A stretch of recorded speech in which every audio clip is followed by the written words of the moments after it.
Saudari-saudaraku terkasih dalam Tuhan Yesus Kristus, selamat pagi dan berkah dalam. Kita berjumpa kembali dalam renungan harian Kamis 31 Juli 2025. Kita berada di penghujung bulan Juli. Hari ini gereja memperingati Santo Ignatius Loyola. Lahir di Spanyol Utara pada tahun 1491. Ia berasal dari keluarga bangsawan yang kaya raya sebagai anak bungsu. Sejak kecil sampai masa mudanya mengecap kenikmatan hidup mewah dalam lingkungan istana dan dididik dalam tradisi dan kebiasaan hidup istana yang amat ketat. Ia pun juga menjadi tentara kerajaan Spanyol. 4 tahun kemudian ia dalam suatu serangan mempertahankan benteng dari serangan tentara dari Perancis. Ia menderita luka-luka parah, terkena peluru. Maka terpaksa ia istirahat kurang lebih 1 tahun dengan penderitaan fisik dan mental yang amat hebat. Namun ditanggung dengan sabar dan berani.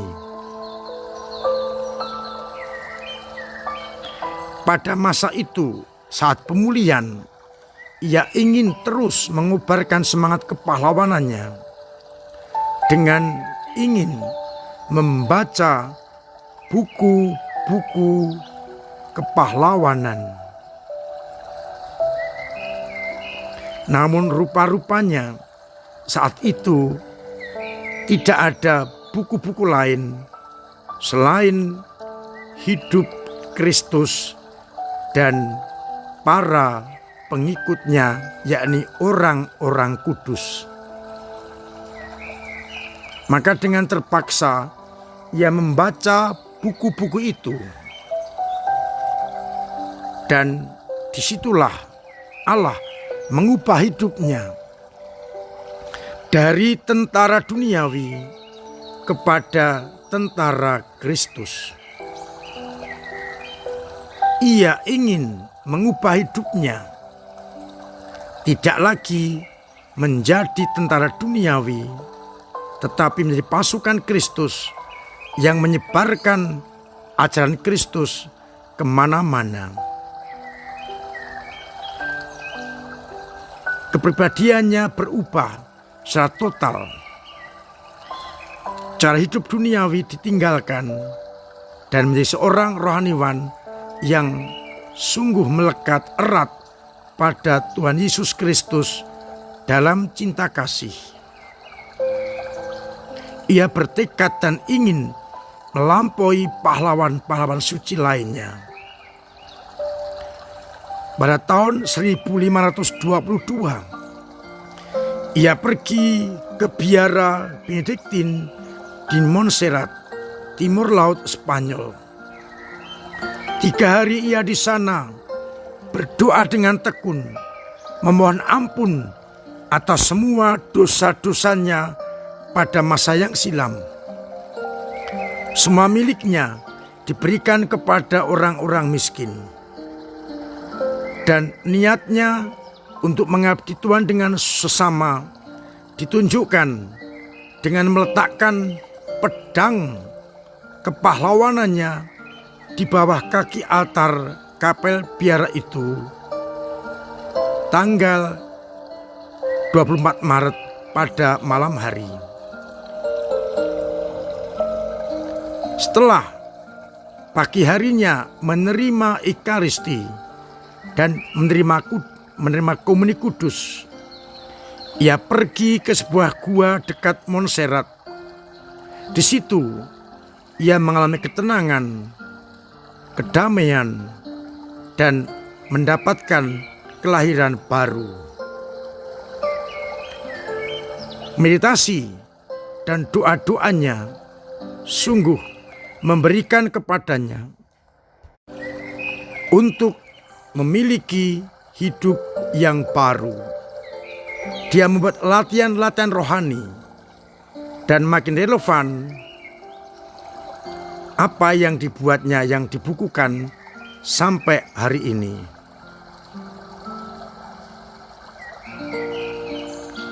Ia kemudian kembali ke Barcelona, Spanyol, dan yakin bahwa tugasnya ini adalah dari Allah. 10 tahun ia berjuang memperkaya dirinya dengan berbagai ilmu pengetahuan. Ia belajar di Alcalá, Salamanca, dan berbagai tempat termasuk di Paris, hingga ia memperoleh gelar sarjana.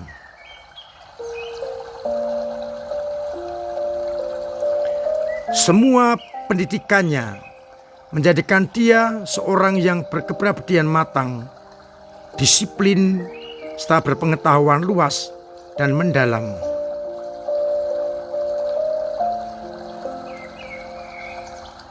Ia kemudian mengumpulkan beberapa pemuda yang tertarik pada pelayanannya, yakni melayani Tuhan dan gereja. Pemuda-pemuda itu, yakni pengikut-pengikutnya, yang pertama di antaranya Beato Petrus Faber, Santo Franciscus Xaverius, Diego Laimes, Simon Rodriguez, Alonso Salmaron, dan Nicolas Bobodile. Kelompok inilah yang nantinya berikrar hidup religius di Kapel Via Benedictine di Montmartre, menjadi kelompok pertama dari Serikat Yesus. Selain mengikrarkan ketiga kaul membiara, kemurnian, ketaatan dan kemiskinan, mereka juga mengikrarkan kesediaannya untuk diutus kemana saja oleh Sri Paus. Ia dengan teman-temannya berjuang untuk terus mempertahankan iman yang benar di dalam gereja. Ia akhirnya juga ditabiskan sebagai seorang imam. Dan pada tanggal 31 Juli 1556, ia menghadap Tuhan dan hidup sebagai pahlawan Kristus. Kita bersyukur atas orang kudus ini dan mohon agar rahmat Tuhan terus ada dalam hati kita, rahmat seperti Santo Ignatius Loyola. Bacaan pertama hari ini menggambarkan bagaimana Musa membangun kenisah sebagai pertemuan dengan Tuhan. Dan ketika awan naik, umat berkumpul untuk beribadah dalam kemah itu. Perjumpaan dengan Tuhan terjadi dalam kenisah suci.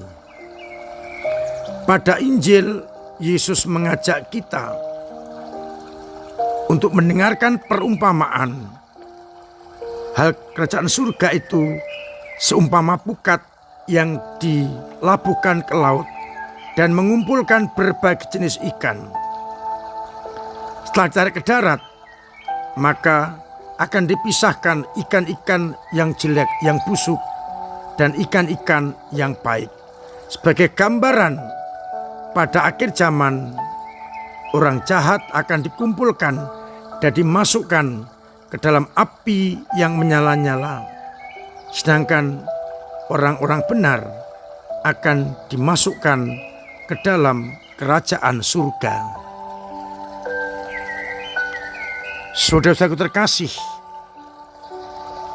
pertama-tama kita ingin melihat semangat Santo Ignatius yang berani meninggalkan dunia demi kerajaan Allah, meninggalkan harta warisan dan juga kedudukannya sebagai putra bangsawan dan melayani Tuhan.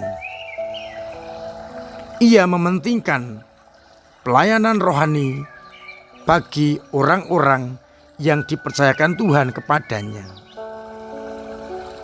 Maka mari kita juga bersikap untuk mendukung gereja di dalam karya perutusan itu dengan cara kita masing-masing.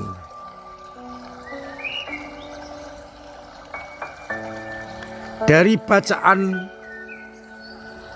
pertama jelas ada waktu untuk bertemu dengan Tuhan dalam kemah suci, mendengarkan apa yang dikehendaki Allah, direnungkan dan dilaksanakan agar umat tetap patuh akan apa yang terjadi, apa yang dikehendaki Tuhan, dan apa yang disabdakannya. Kita diajak untuk benar-benar mendengarkan suara Allah di dalam doa-doa kita, di dalam perjumpaan kita, agar kita boleh kedapatan setia mengabdi kepadanya.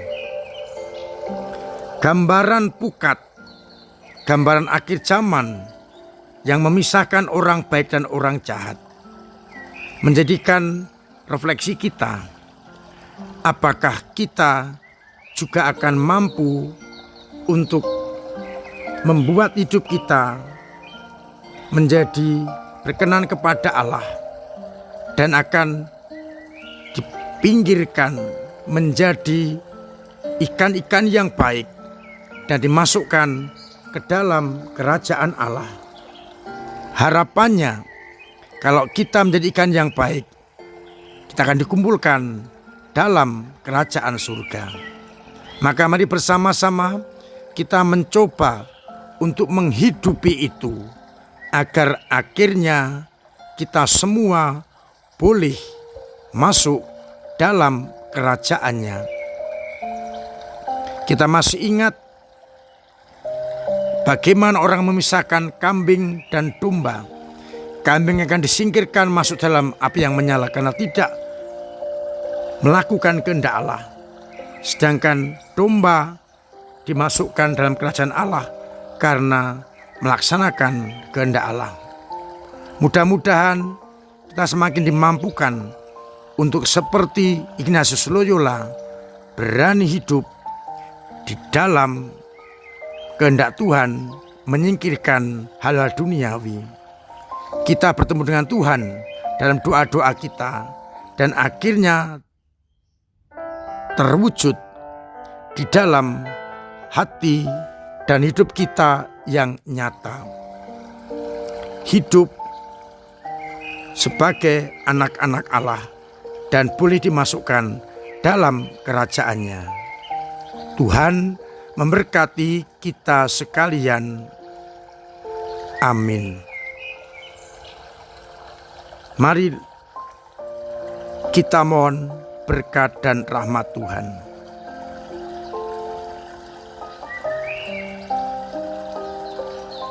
Tuhan memberkati kita sekalian, Bapa dan Putra dan Roh Kudus.